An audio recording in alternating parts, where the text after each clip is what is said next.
In this episode, we're going to be talking about the worst money mistakes you can make when you're entering the military. So stay tuned.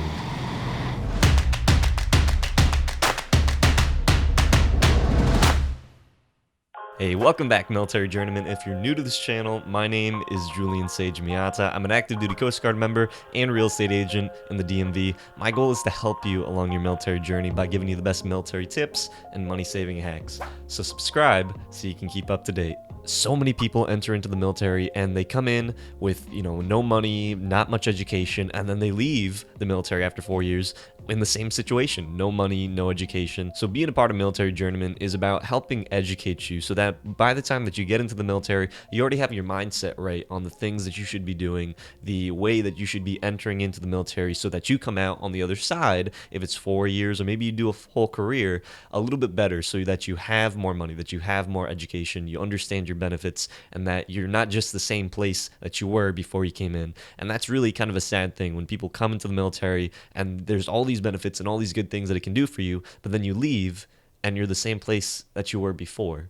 Now, I know a lot of these worst decisions firsthand because they're things that I did personally, and I'm going to be making another video talking about some of the best money decisions you can make when you join the military. But for this video, let's just talk about some of the worst decisions that you can make and things that you should try to avoid at all costs if you are joining the military. Now, the first worst decision that I always kind of harp on this channel is people that go out there when they join the military and they get that new F-150 or that new Jeep Wrangler or that muscle car. It's something that is just really expensive because you're looking at maybe $30,000 or $40,000 unless you're buying something used. But still, even like a $15,000, $20,000 car, it can be expensive, especially with the insurance that goes along with that. You're looking at spending upwards of $600 to $800 for a new car with the insurance. You can buy a perfectly good used vehicle from a car dealership and still have some type of financing on it, but it's going to be a lot lower. And the insurance with a used vehicle is also a lot lower. Maybe it doesn't make sense to spend $3,000 on a car if you don't have that type of money. But if you are going to be doing financing, try to keep it as low as possible. Buy a used car because not only is it going to be cheaper for buying a used vehicle, but the insurance is also going to be cheaper as well. Second worst thing that you can do is renting out an expensive place to live. Now, if you are just coming in, maybe you live in the barracks. And if you live in the barracks, you're not going to be getting that BAH. And you're probably also not going to be getting that food stipend.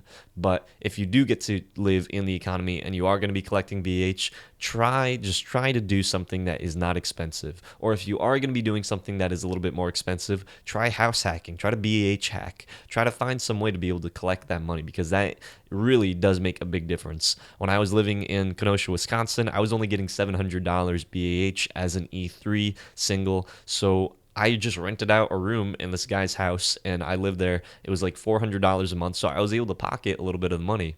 And then as I furthered in my career, I started doing the same thing. I got a little bit of a bigger place and I could charge a little bit more, able to cut my rent in half. And now I'm house hacking and I don't even have to pay for my mortgage. So there's different ways that you can house hack. But the big thing is try to BAH hack. Try to save your basic housing allowance so that you are able to save that money because it really does make a big difference. Third thing is living far from work. Not only are you going to be spending a lot of money on gas, but you're also going to be spending money on maintenance. Your chances of getting into an accident are higher, and it just takes away from the overall quality of your life. If you're able to spend that time commuting to and from work, maybe you could be listening to an audiobook or something like that to be able to maybe educate yourself.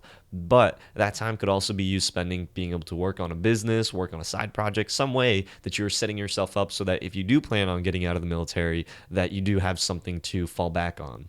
Fourth thing is eating out. Now, so many people, they don't know how to cook or they never tried to cook, so they just always eat out. They eat out at fast food, they eat out at restaurants, and this can get crazy expensive. So many people waste so much of their money eating out when they could be taking that money, going to the grocery store, learning how to cook. I spent a lot of time meal prepping, and that saved me a lot of money, helped me to get better organized, and I learned how to cook as well. If you can take meal prepping and learn how to incorporate that into your life, you can save a whole lot of money. Fifth thing is hanging out with the wrong crowd. So you're going to be joining the military and hanging out with the same people maybe every day. Maybe you don't know anybody else because you're not really doing anything out in the community. So these people are probably going to be your best friends. Maybe they're your roommates. But the problem with this is that you're also going to be doing what those people are going to be doing. If they like going out to strip clubs or going out to bars a lot, you're going to be doing that type of stuff with them. If they like to go out and have parties and spend a lot of money doing these things, you might want to do these things with them. Who you choose to hang out with in your life really affects how you're going to be spending your money and your time. It's maybe a little bit easier for people that are married because it's like you've got your wife, maybe you have a family, so you can focus more time on that and your other things. But if you're just a single guy that's young, you're going to be influenced to be able to hang out with people that maybe don't really care about how they spend their money or how they spend their time. But if you really are trying to set yourself up, it is very important that you choose wisely who you're hanging out with and what those people do with their time. Sixth thing is not putting any money into your thrift savings plan or TSP. Now, when you enter into the military, you're going to be underneath the blended retirement system, which basically means that if you contribute at least 5%, the government will match you 5% as well. Investing into TSP is really important because of the power of compounding interest. Now, TSP is like your retirement account. This is something that if you were to go to another job, you would probably get a retirement account from there. I'm going to make another video talking about TSP and why it's such a good benefit to have, but just know that you should be investing in your TSP as soon as you get in because of the power of compounding interest. Time is on your side when you are joining the military, and the sooner you start, the more it's able to compound and build up. There are people that are part of this thing called like the FIRE movement, where they're just investing everything into their retirement account.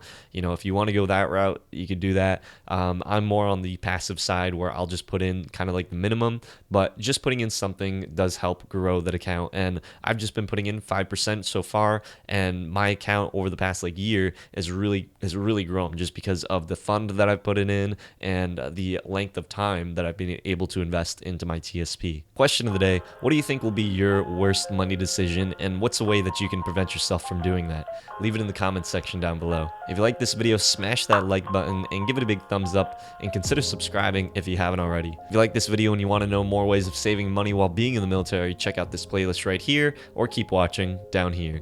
Until next time, peace out.